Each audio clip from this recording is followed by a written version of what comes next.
dark, it's important. Go ahead, open it.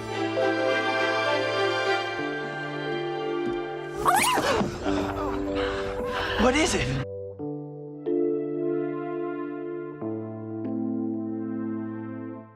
Gremlins arrived in 1984 as a mischievous mix of horror, comedy, and Christmas chaos.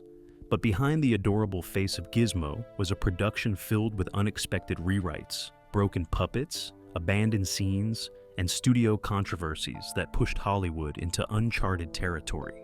This film was not always meant to be family-friendly. In fact, it began as a dark, violent creature story that the studio later softened after Steven Spielberg stepped in. From surreal technical problems to strange creative decisions and near disasters on set, the making of Gremlins became a collection of stories that are far weirder than the film itself.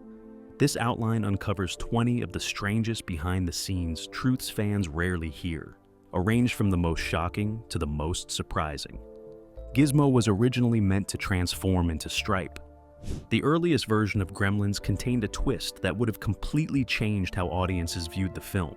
In Chris Columbus's original draft, Gizmo and Stripe were not separate characters.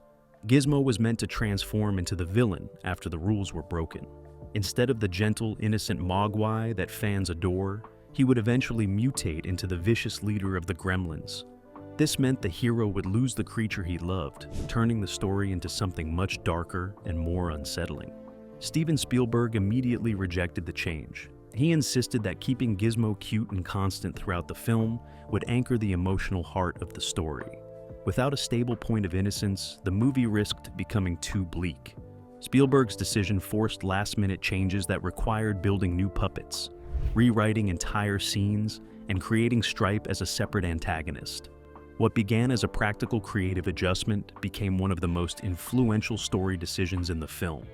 Gizmo's presence as a lovable figure became central to the movie's marketing, merchandise, and legacy. Had the original plan stayed, Gremlins may never have become the holiday classic fans know today. The original script was much darker and meant for adults. Gremlins was never intended to be a family movie. When Chris Columbus wrote the first draft, he imagined a violent creature horror film with very little comedy. The tone was closer to Night of the Living Dead than anything that resembles a Christmas tale. Columbus's early script included scenes that shocked even seasoned industry readers. Billy's mother was brutally killed in the kitchen, the Gremlins ate the family dog, and the small town devolved into genuine terror instead of mischievous chaos. Spielberg recognized the potential in the concept, but immediately saw that the tone was too extreme to reach a broad audience. He asked Columbus to keep the structure but soften the violence, shift certain sequences into dark humor, and create a clearer emotional center. These rewrites drastically reshaped the film. Many of the original gruesome moments were removed entirely. Others were replaced with exaggerated comedic beats, making the Gremlins dangerous but still oddly charming.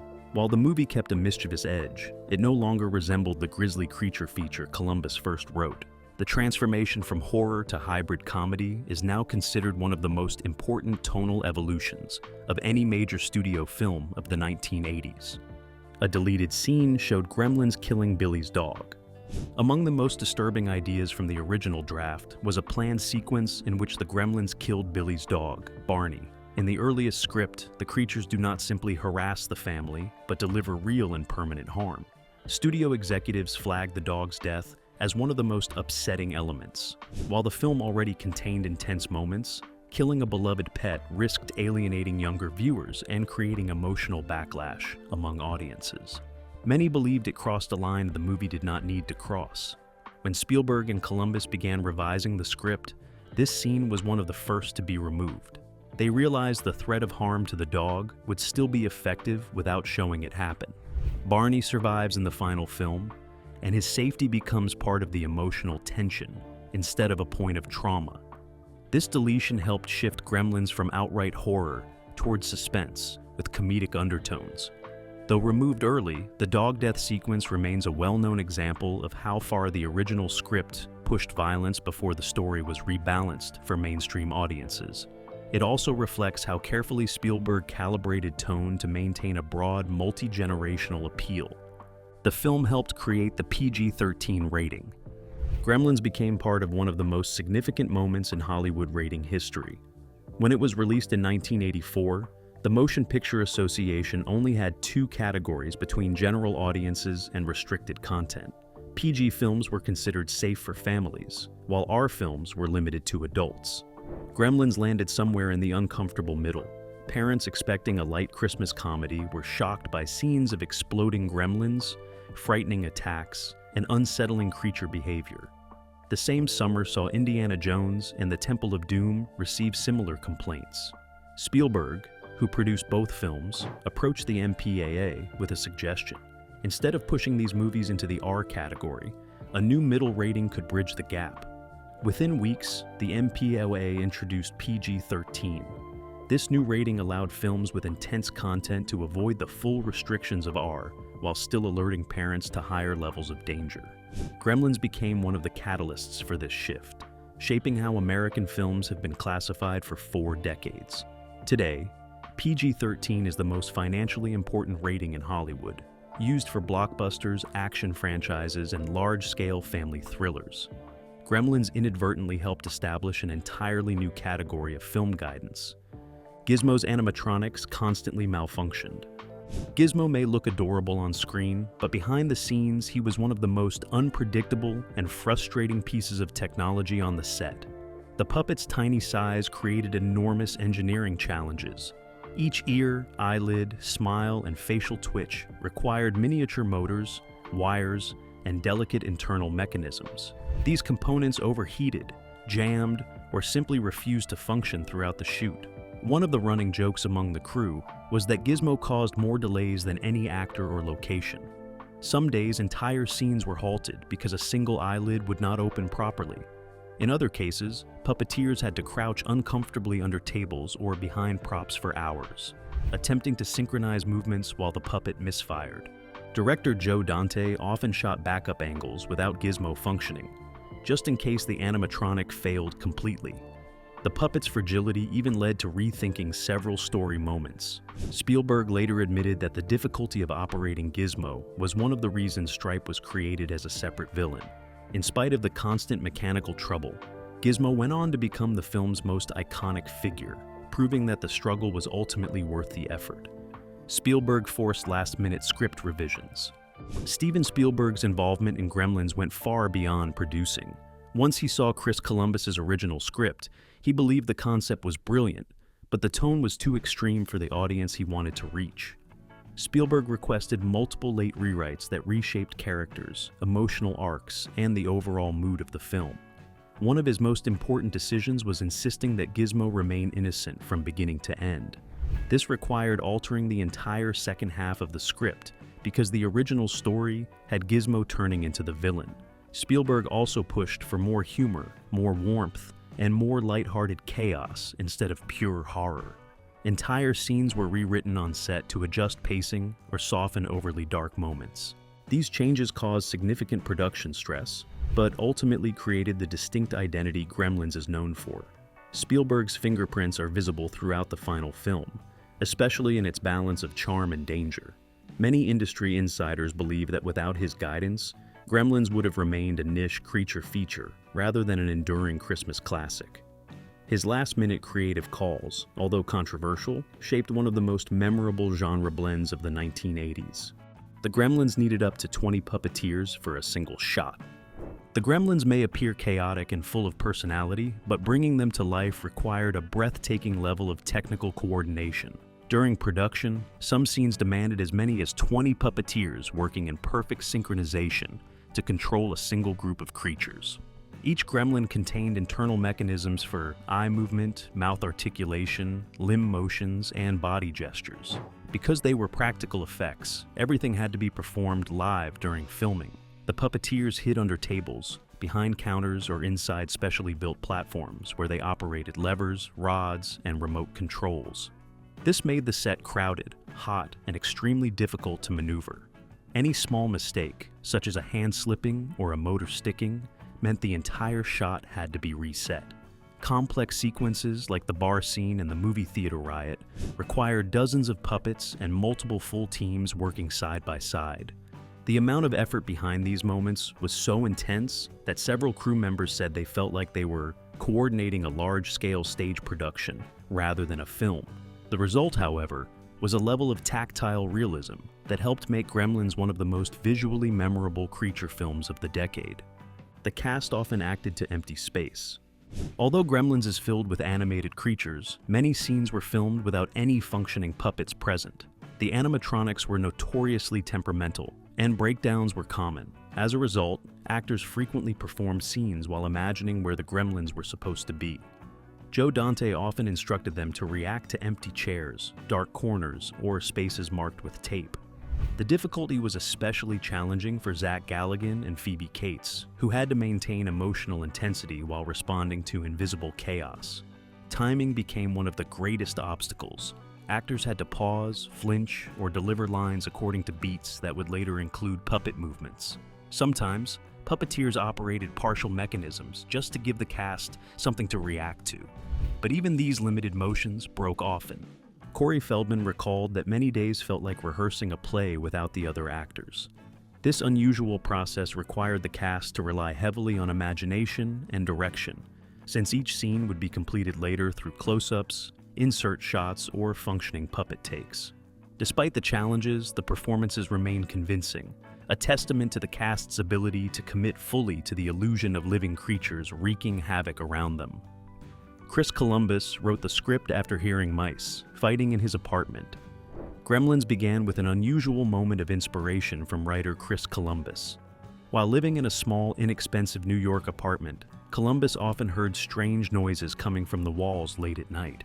One night, he listened as mice scurried loudly and fought somewhere behind the plaster. The sound sparked a vivid idea.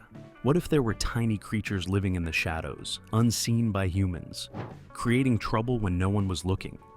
This imaginative spark grew into a short story concept that eventually evolved into the full Gremlins screenplay. Columbus wrote the script as a calling card, hoping it would help him find writing work. Instead, it caught the attention of Steven Spielberg, who immediately recognized its potential. The concept of mischievous hidden creatures felt fresh and had an irresistible blend of fear and humor. Although Spielberg later transformed the tone into something lighter, the core idea remained rooted in that moment of nighttime unease. Columbus has often said that Gremlins exists because of a quiet evening, a cramped apartment, and the unsettling sound of tiny creatures unseen in the dark. That small incident ultimately launched his Hollywood career and helped create one of cinema's most iconic creature films. Stripe only exists because Gizmo was too hard to control. One of the most iconic elements of Gremlins is the rivalry between Gizmo and Stripe, yet this dynamic did not originally exist. Gizmo's animatronic design created constant production delays because the puppet was small, delicate, and packed with tiny moving parts. It frequently malfunctioned and was difficult to perform in action-heavy scenes. Spielberg realized that relying on Gizmo for the film's climax would be nearly impossible. To solve the problem, the creative team invented a new villain, Stripe.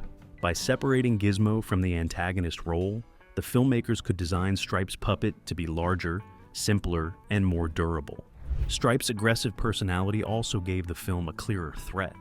The decision allowed Gizmo to remain cute and beloved, while the story gained a more physical, expressive villain. Ironically, what began as a practical workaround became one of the defining creative choices in the entire franchise. Stripe's hiss, white mohawk, and wild expressions turned him into one of the most memorable creature antagonists of the 1980s. And without him, Gremlins would have lacked the classic hero versus monster showdown that helped cement its lasting cultural impact. Gremlins sparked a surprising merchandising boom. Before Gremlins was released, toy companies were not convinced that audiences would embrace the movie's unusual mix of horror and comedy. Many believed the film would be too frightening for children and too bizarre for adults, making merchandise a risky investment. When Gremlins hit theaters, this assumption was quickly proven wrong. Gizmo became an instant cultural sensation. Plush toys, lunchboxes, figurines, and storybooks began selling far beyond expectations. The demand for Gizmo dolls was so overwhelming that several toy manufacturers could not keep up with orders. Because Warner Brothers had underestimated sales potential, the studio missed out on millions of dollars in early licensing revenue. The unexpected success pushed Hollywood to rethink how creature-based films could generate profit outside the box office. From that point onward, studios began planning merchandising campaigns much earlier in the production process. Gremlins helped establish the modern model, where fantasy and sci-fi films launch with coordinated toy lines that hit stores before or during release. What began as a marketing gamble became one of the most influential merchandising phenomena of the decade. Gizmo, once viewed as a niche character, became one of the most recognizable movie mascots of the 1980s. Snow was completely artificial because the film was shot in summer. Although Gremlins is remembered as a Christmas movie filled with snow-covered streets and wintry atmosphere, it was actually filmed during warm California weather. The production needed to create the illusion of a cold holiday season, so the crew relied entirely on artificial snow. Various materials were used, including white foam, plastic flakes, and lightweight cellulose. These substitutes looked convincing on camera, but created countless on-set complications. Heat caused the fake snow to melt or blow away between takes, forcing the crew to reapply it frequently. Even small gusts of wind disrupted carefully laid snow, ruining continuity and slowing production. Streets had to be coated repeatedly, and rooftops required constant touch-ups. Actors also found themselves sweating under winter clothing while pretending to shiver in the cold. Despite these challenges, the final look of Kingston Falls remains believable, a testament to the crew's ability to create atmosphere through practical ingenuity. The artificial snow helped bring the holiday spirit to life, even though the shoot took place under bright, warm skies. It also shows how much effort went into crafting the film's cozy yet eerie small-town aesthetic, which became one of its most iconic features. The bar scene nearly broke the entire crew. The bar scene in Gremlins is a chaotic highlight of the film, filled with dozens of creatures dancing, smoking, drinking, and causing mayhem. But behind the scenes, it was one of the most grueling sequences ever attempted with practical puppets. Each gremlin required multiple puppeteers working in coordination, and many had to operate in cramped positions for long hours. The set was overcrowded with cables, technicians, and puppets, all moving at once. Joe Dante wanted a sense of non-stop energy, which meant long takes and complex choreography. Every time a single puppet malfunctioned, the entire shot had to be reset. Resetting involved repositioning puppets, adjusting props, and untangling wires. It was a process that took hours for just a few seconds of usable footage. The scene exhausted the crew, who often worked late into the night to meet deadlines. Several members later described it as the most difficult practical effects challenge of their careers. Yet the final result is one of the film's most memorable sequences, capturing the wild personality of the Gremlins in a way that felt both chaotic and strangely humorous. Without the relentless dedication of the effects team, the scene could not have achieved its iconic status. The Chinatown shop set was constructed in a parking lot. The mysterious shop where Randall Peltzer discovers Gizmo appears to be a real, aged building hidden in a dim Chinatown alley. In reality, the entire structure was built in a studio parking lot at Warner Brothers. The exterior had to look ancient and atmospheric, so production designers used distressed wood, layered paint, and heavy props to create the illusion of age. Smoke machines and low lighting added to the mystique. Building it on the lot gave the filmmakers full control over lighting, blocking, and effects. It also allowed them to shoot without interruptions from real street noise or unpredictable weather. The interior was filmed on a separate soundstage, and careful editing made the two locations appear continuous. The shop was later reused for other productions after minor alterations, which was a common cost-saving practice on studio lots. Although viewers assume the setting is a real part of Chinatown, it is actually an example of Hollywood craftsmanship at its best.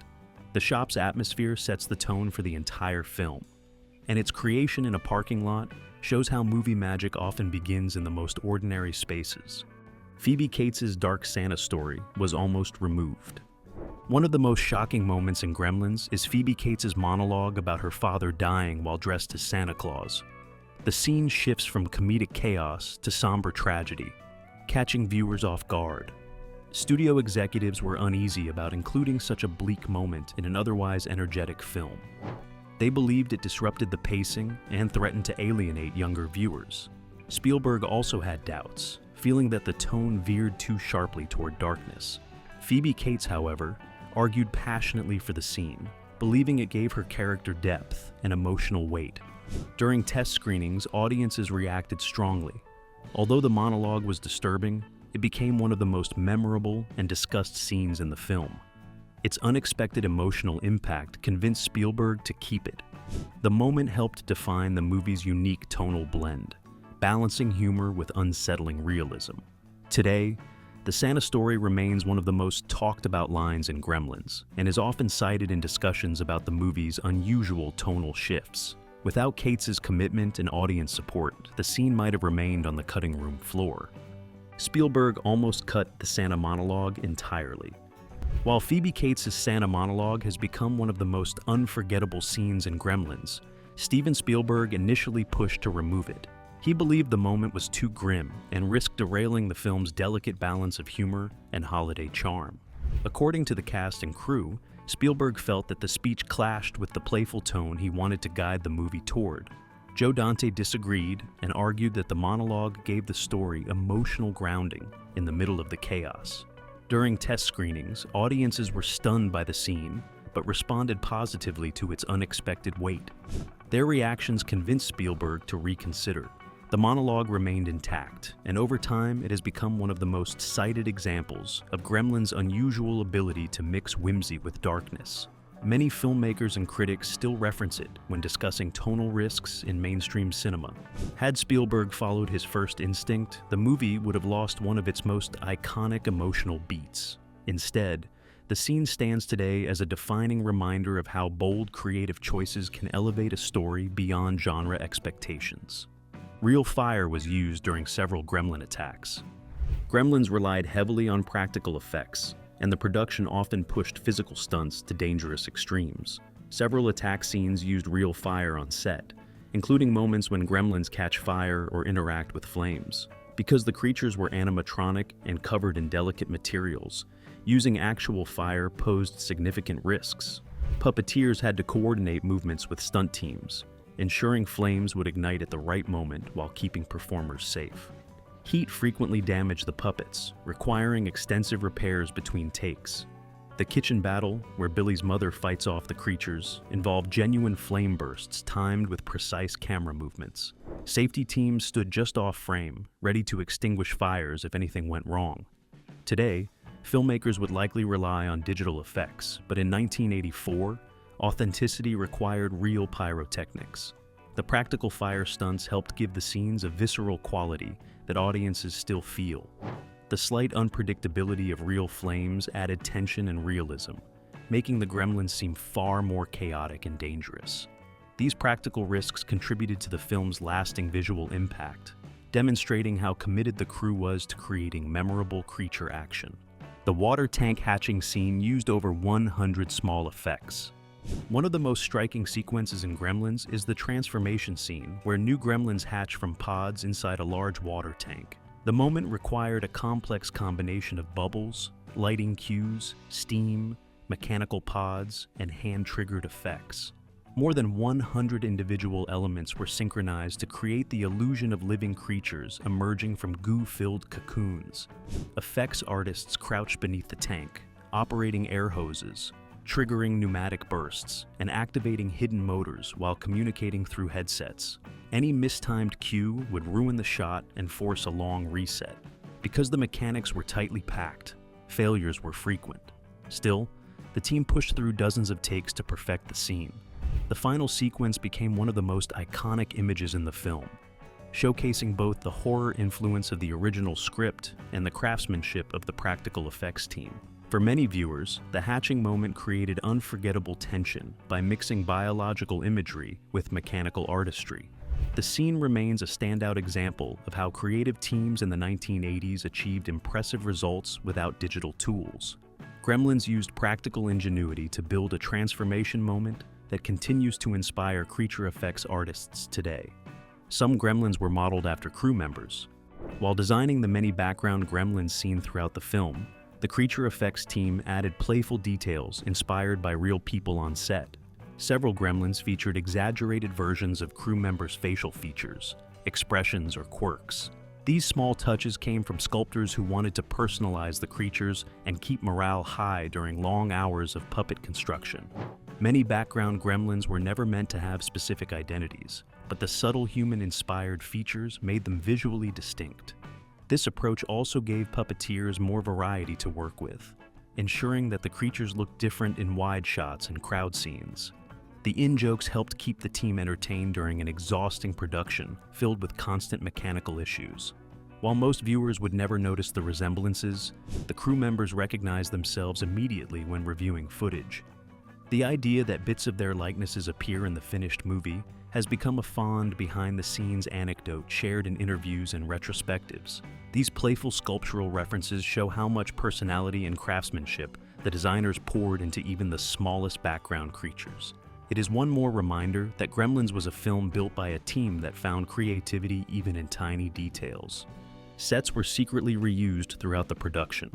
Like many films made on studio lots, Gremlins relied on clever set reuse to stay within budget. Kingston Falls, the movie's small town, was built on the Warner Bros. Backlot. Because constructing entirely new sets was expensive, different areas of the town were redressed, repainted, or rearranged to serve as multiple locations. Buildings that appeared in one scene as a storefront might reappear later as a home or office, with small changes in signage or decoration. Interior sets were reused even more frequently. Rooms were rearranged with different furniture, lighting, or wallpaper to suggest new locations.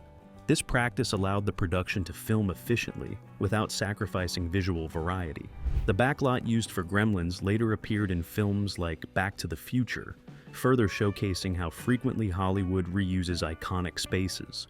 Careful camera angles and lighting kept audiences from noticing the repetition. Most viewers had no idea that they were seeing the same structures multiple times. Through smart planning and resourceful artistry, the production team stretched their budget while still creating a believable small-town environment that felt rich and fully realized. Gremlins endures because it was never just a creature movie. It was a bold experiment built from puppets, chaos, last-minute rewrites, and a fearless mix of humor and darkness. Behind every mischievous grin on screen were long nights, malfunctioning animatronics, and a team determined to bring something strange and unforgettable to life. The film pushed Hollywood to rethink ratings, reinvent merchandising, and embrace practical effects that still inspire artists today. 4 decades later, Gizmo, Stripe, and the mayhem in Kingston Falls remain part of cinematic history. These 20 behind-the-scenes secrets reveal how a small idea, born in a noisy apartment, became one of the most surprising and enduring classics of the 1980s.